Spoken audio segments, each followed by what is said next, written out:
Squirrel Tribe, hello. It has been 48 hours since the Appalachia High School shooting, and today there was another school shooting, this time in Joppatown, Maryland, which is in Harford County. And I want you guys to see this video here. I'm not going to play the audio because there's a lot of children cursing, which is understandable, but let me turn this audio down. You guys can see here, there's a lot of these kids. They're in a hallway of a school. That's a teacher that's walking away right now. And it looks like they're trying to lower somebody to the ground. So what has happened here is there were two students, all right, two males in a bathroom, a 16-year-old and a 15-year-old, and they got into an altercation. And the 16-year-old pulled out a gun and shot the 15-year-old. And what these students are doing right here, this is the 15-year-old from the bathroom. They've brought him out into the hallway, laid him down. The teacher has left to go call police, ambulance, whoever needed to be called. But what has happened is that's technically not an active shooter situation. It wasn't the same thing as what happened with Colt GR at Appalachia High School, where he went in with it was some sort of AK or AR rifle. I don't know exactly which one it was. And pretty much open fire is what they're saying. Killed 2 students, 2 teachers, wounded 9 others, and numerous others were wounded, but just not bullet-wise like the original 9. This was a isolated incident between 2 people, but it's still a big deal because it's another child who was able to get a gun into a school. And this is not a gun issue. This is a lack of safety in the schools issue. This is a, why don't these schools have metal detectors? Why don't these kids have clear backpacks? Yes, I don't like the idea of a clear backpack. I think it takes away the privacy of the students, especially the females who need to have some sort of feminine protection. You know what I mean?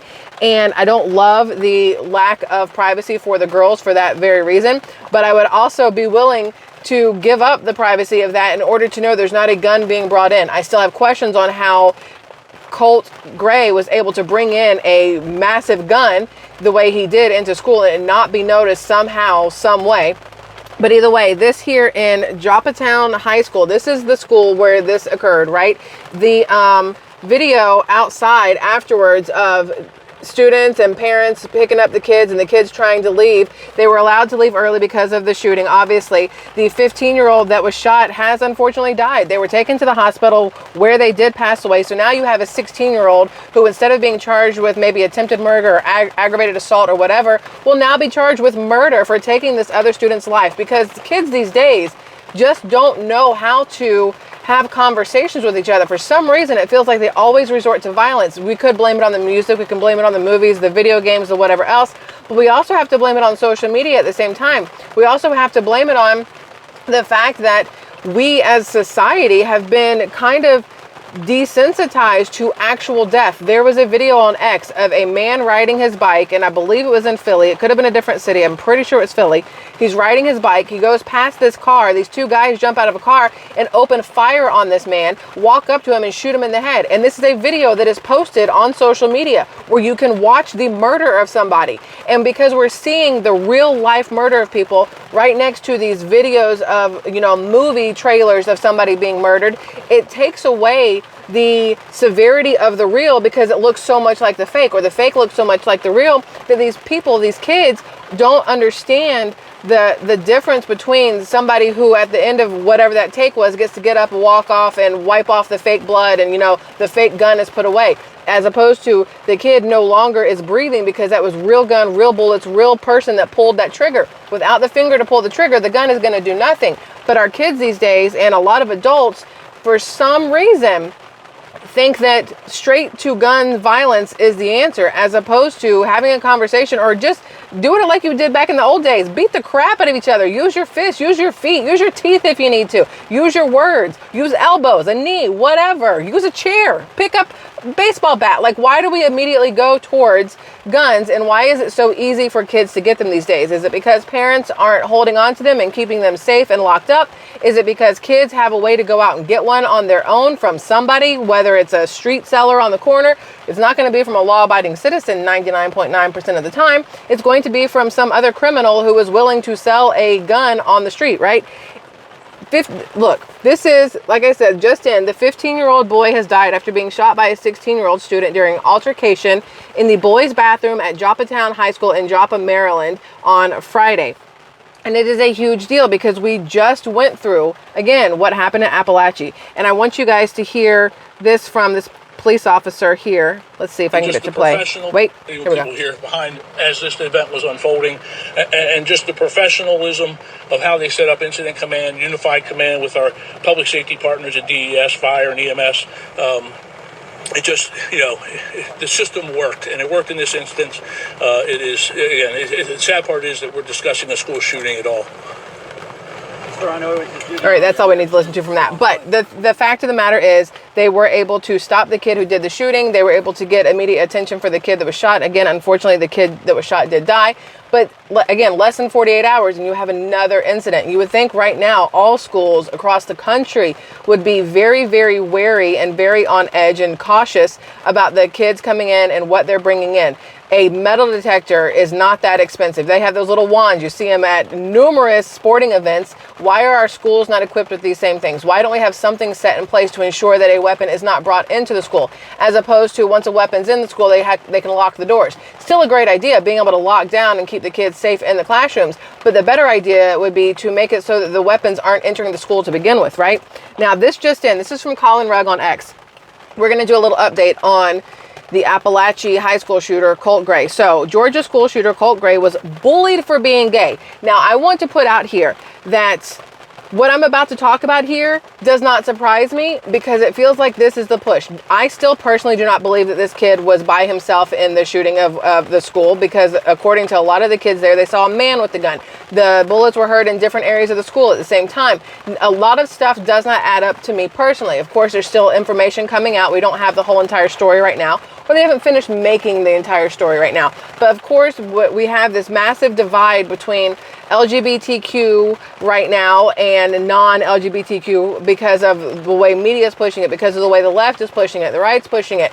The fact that trans is being lumped in, and it's making, gay people feel like they're being singled out because of trans people. All these issues, all these things that are going on right now, it feels like there's no surprise that now they're going to try to say this kid was either gay or trans, because there is this push to either vilify or to martyr these people, all right? So, Georgia school shooter Colt Gray was bullied for being gay and expressed frustration with the acceptance of transgender people. According to CNN, Gray's Discord, which is a online kind of messaging service, you can talk, you can message back and forth, you can have chat rooms, whatever else. Discord is the name of it. His account discussed his frustration with the acceptance of trans people. The account referenced Adam Lanza, the Sandy Hook elementary school shooter, and in separate posts shared a desire to target an elementary school and express frustration with the acceptance of transgender people. This is what CNN is reporting. Colin Gray, Colt's father, reportedly told the Jackson County Sheriff's Office last year that his son was bullied at school for being gay. It was very difficult for him to go to school and not get picked on, he said. It went from one thing to another. I was trying to get him on the golf team. They were like, oh, look, Colt's gay. He's dating that guy. Just ridiculed him day after day after day. During the same interview, Colin Gray said his son gets flustered and under pressure and doesn't really think straight. He knows the seriousness of weapons and what they can do and how to use them and not use them. Now, I want you guys to see here. This is this is Colt Gray in the courtroom this morning for his, I don't know if it's called arraignment or sentencing. It's none of that. I don't know exactly what it's called, but that was him this morning in the courtroom in Barrow County. And then he went back to the detention center, wherever he's being kept. But there's also a video out right now that I cannot show you of this same person, Colt Gray, last year at 13 years old, holding a massive rifle where he's just killed a deer. He's got blood on his face, and he's saying it's the happiest day of his life, shooting this animal, taking its life, the fact that he killed this deer. And a lot of people will look at that and say, oh, he's a killer in the making. Yeah, there's a lot of people that go hunting. I personally am not going to go shoot an animal. It's not in me. I can't do it. Taking the life of anything is not what I want to do, right? So I'm never going to be a hunter, no matter what.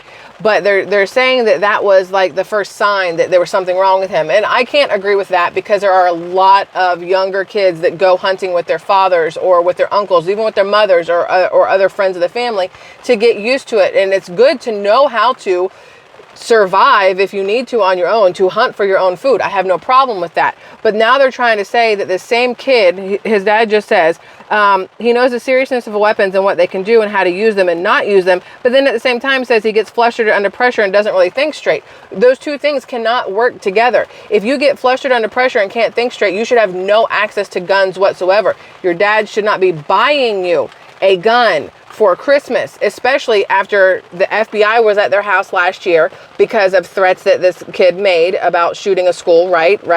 And especially if you know he's being bullied for being gay, why would you then also give him a weapon of mass destruction and leave it in his hands? After the FBI talked to you about it and you said that there was nothing he could get his hands on, that everything was safe and he couldn't get anything, and then you give him a gun, it sounds like an accomplice. That sounds like somebody who wanted his son to take matters into his own hands. That sounds like somebody who thankfully is now also being charged with murder and attempted murder and aggravated assault and everything else, as he should be.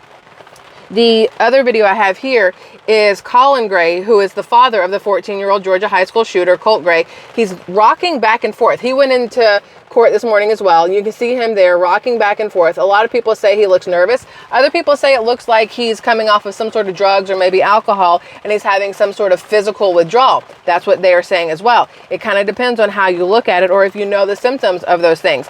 But this is the first hearing for Colin GR, again, the father of Colt, who killed 2 students and 2 teachers in a Georgia high school. This went on this morning. They're saying Colin faces 180 years in prison for purchasing his 14-year-old son an AR-style gun. AR, not AK. There were family members of the deceased in court. I'm not going to play any of the audio, but this is the courtroom. You can see here, you've got the police officers. That's Colin GR right there next to the blonde woman who's doing his rocking back and forth. So that's him and his defender or whatever. You got prosecutor over on the other side. And then in just a second, they're going to show you the family members sitting behind. Maybe in a second, if it'll... Yeah, so father of Georgia high school suspected shooter, first court appearance. That was this morning. And again, his son was also there this morning. Let me see if I can move forward here. You can see a little bit of the audience. I don't know if that's really the correct word or not, but the family was in the background. So you can see a lot of this is family of Colin and Colt, but also of the people who were either wounded or murdered by Colt GR 2 days ago at Appalachia High School. This is going to be something that a lot of people will be paying attention to, because you have to think, how are they going to try to spin this? Are they going to try to say this kid was mentally unstable, therefore can't stand trial? Are they going to try him as an adult like they've said? But at the same time, if you're trying him as an adult, how can you then try the father or blame the father for giving guns to a minor and for, things against kids? You can't call him an adult at the same time call him a kid when it comes to his dad. It's very confusing how that's working out. But the Georgia school shooter had a Discord account, like I said, where he wrote his intentions to commit a school shooting and express frustration about trans acceptance. It says it's time for the national conversation about the modern LGBTQ movement radicalizing youth into becoming violent activists. Now, this is from CNN. That's hard to see. This is from CNN. The Discord account that the FBI had linked to Colt GR last year, that's really bright, referenced plans for a future mass shooting and shared screenshots of firearms according to documents obtained by CNN. I'm committing a mass shooting and I'm waiting a good 2 to 3 years. This is what the state of the account user, they're saying, is Colt GR, according to screenshots included in an FBI incident report from May of 2023, which were obtained by CNN. I can't kill myself yet because I'm not contributing anything to culture. I need to go knowing I did. The account referenced Adam Lanza, the Sandy Hook Elementary School shooter, and in separate posts shared a desire to target an elementary school and what we already talked about. But the crazy thing here is they're saying that already his social media accounts have been scrubbed. You can't find his TikTok. You can't find a Facebook. There's all these fake things going up now. You have other people saying that he has a social media account where he says that he's trans, even though people are saying that that's a fake one. It can't be proven that it's real. And again, there's going to be a lot of stuff coming out right now that I don't know how to tell if it's real or if it's fake, if it's something that they're using to help push a narrative or divide more people. But this, according to Shadow of Ezra on X, posted this up, and it says GPS data reveals, this is crazy to me, that an FBI special agent previously linked to multiple other shooters was within 1,000 feet of Georgia school shooter Colt GR on 11 separate occasions over a 14-month span. They're saying this is not a coincidence. Now, this picture is Colt when the original issue with the FBI showing up happened, when he was making those claims on Discord. That was him then. This is him now. They're trying to say that now he is gay or trans or whatever else. He's trying to look like a female, right? And they're saying that one of these, if I can get this to scroll over, one of these FBI agents or somebody like this has been within 1,000 feet or 1,000 yards of Colt gray on 11 separate occasions over the 14th month span. Now, if you look at it that way, it sounds bad, like the FBI was grooming this kid to be what he is, or they were making it so he could do these things. But also, you have to look at it from a different angle. If this kid was on an FBI watch list, of course they're going to have somebody near him often just to kind of keep an eye out on what's going on, to make sure that he's not doing anything crazy. We found out earlier, we talked about earlier today, that the house that they lived in, the county they lived in last year in May of 2023, when Colt Gray made the initial comments about wanting to shoot something up, right? They, after that all came out, they moved over to Barrow County, and they sent the kid to a Winder school, to Appalachian High School. According to neighbors, they're saying they haven't seen Colt Gray before, that yesterday or the day before was the first time they'd ever seen him, and that he came out in a black hoodie and he had a backpack and everything else. They're saying they hadn't seen him before then. Again, this is just stuff that's going around. I don't know if that's true. I don't know if that's false. I don't know if it's designed to push the narrative, if there are crisis actors in this entire thing. It all does sound very, very fishy, obviously, because it doesn't all add up and make sense at all.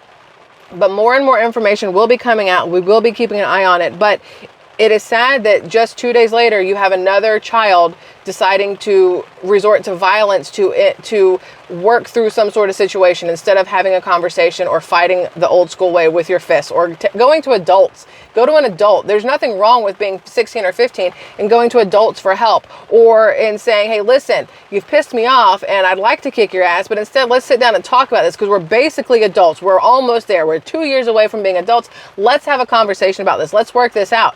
And that's not where we are as a society. And I feel like we need something that's going to make it so that our youth understand that they do not have to act this way. They do not have to resort to such violence for no apparent reason, that they can talk to each other. It's okay to have emotions, and it's okay to discuss those emotions, as opposed to resorting to, again, to gun violence.